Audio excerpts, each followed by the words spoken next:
Killing them to death the first time usually won't bring them back the second time. Hey guys, what's going on? This is Urs. Welcome to the channel. If you are now watching this, you are in 2021. You've made it. Blessed, happy. That's how I feel. I hope you feel the same way. That's one. And two, excuse the hair. I fell asleep with the hair tie on last night, and that's why my hair looks like a flamingo. Today's topic is going to be 5 training mistakes that trainers make when they first start off.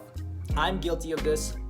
I fell into this pitfall, so if you're a new trainer or you're training with someone who's putting you through this, let them know. If you're a new trainer, listen to this because I'm about to give you some tips that's going to help you out so that way you can be a better trainer someday. We're going to get right into it. First one is going to be not assessing the person's fitness level. Now, everyone will have different fitness levels based on their experience, period. But there are a few variables that you have to take in consideration. 1, age, 2, experience. And then, that's pretty much it. Some people might be younger, but doesn't mean that they're experienced. Does that make sense? So if you have someone older, you do have to be a little bit careful because they are older. So I wouldn't suggest someone, even if they're in their 40s or 50s, and they're like, yeah, man, I used to squat 500 when I was young. Still, I would still assess all of their body functions before you put them to a compound movement, right? Now, let's say you have someone younger. You're like, oh man, this dude's super healthy, has no mistakes. Or no injuries in their body. Just because they have no injuries doesn't mean that they have the right form or experience or knowledge to perform certain workouts. And I say this because with compound workouts, that's when we usually get injured the most, period. Improper form, heavy weight, like it's bad. And then if you have someone who's like super advanced, and obviously you can start, like you can just the way that they move, you can see and watch them, ask them to perform certain workouts for you, and if they perform it right, then you can move forward. Next one is going to be not asking for injuries. Most people have injuries, and sometimes they don't want to tell you because they want to do good in front of you. They want to perform, but it's very important for you to really nail it and tell them like, hey, I need to know any injuries that you might have, whether it's surgery, whether it's your bone, your muscle, your tendon, something. I need to know so that way we can prepare the best workout for you. Number 1, safely, and then 2, functionally for you. So for example, a common injuries are shoulder injuries. You don't want to have someone overhead pressing barbell with 135 on when you know they have shoulder injuries, right? So you do want to take it a little bit slower. Use bands, use the area of movement, right? If they're going down and then their shoulder is hurting too much at a certain depth, then don't let them reach that depth. It's pretty simple, and I know these things are like very common, or how do I say, like common knowledge, but even for me before, like I trained someone and they had injuries, and I was very, very young, and they're like, yeah, my elbow hurts. My answer was like, hey man, just wrap it up, put some ice on it, and keep going. That was the wrong answer, Mr. Gange, a long time ago. That was the wrong answer. But now I know better. You know what I'm saying? I know better. So if you're a new trainer and you're experiencing this, injuries, you gotta ask them. Number 3, asking too much for the workout, like putting them through too many workouts at one time. So if let's say they want to do an overall body, like don't put them through 3 compound heavy sets. Don't be like, all right, man, whole body. All right, bet we're gonna squat, deadlift, we're gonna bench. Like, don't do that, right? Take care of their body first. Joints, keep it simple, especially if it's your first few sessions.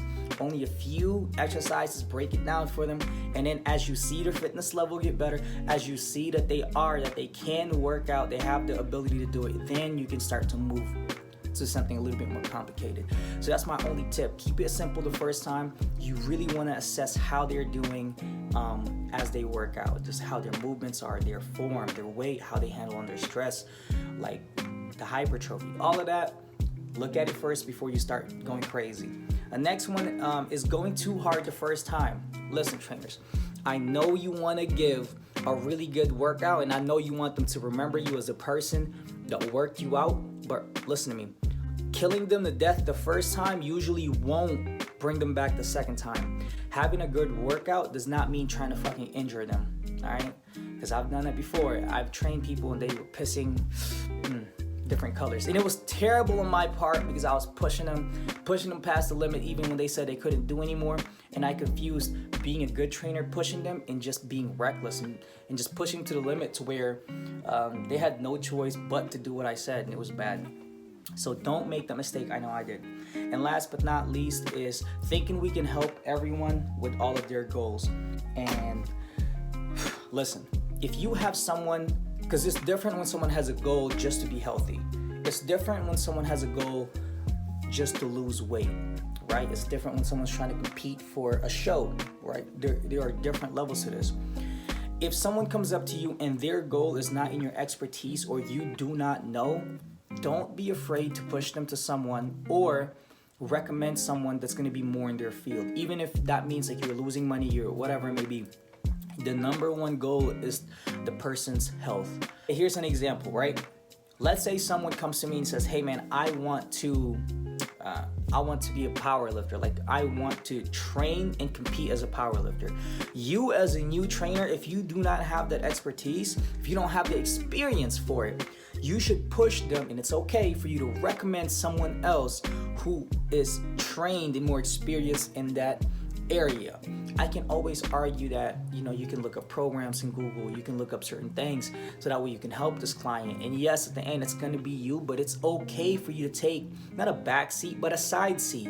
Push them to someone who has more experience in that area, learn from that person who has experience in that area, and watch the transition, the transformation happen. That is where you grow as well. Just because it's you and that person doesn't always mean that you're losing growth if you're not helping. Does that make sense?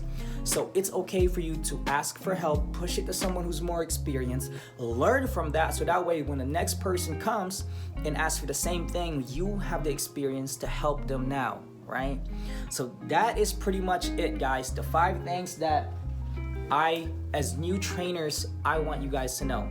Remember, fitness levels, injuries, doing too many exercises on the first workouts, going too hard on the first workouts, and not asking for help. It's okay to recommend them to someone who has more experience. Other than that, I hope you guys enjoyed this video. I will be making more videos. God bless, and thanks for watching. Urs, out.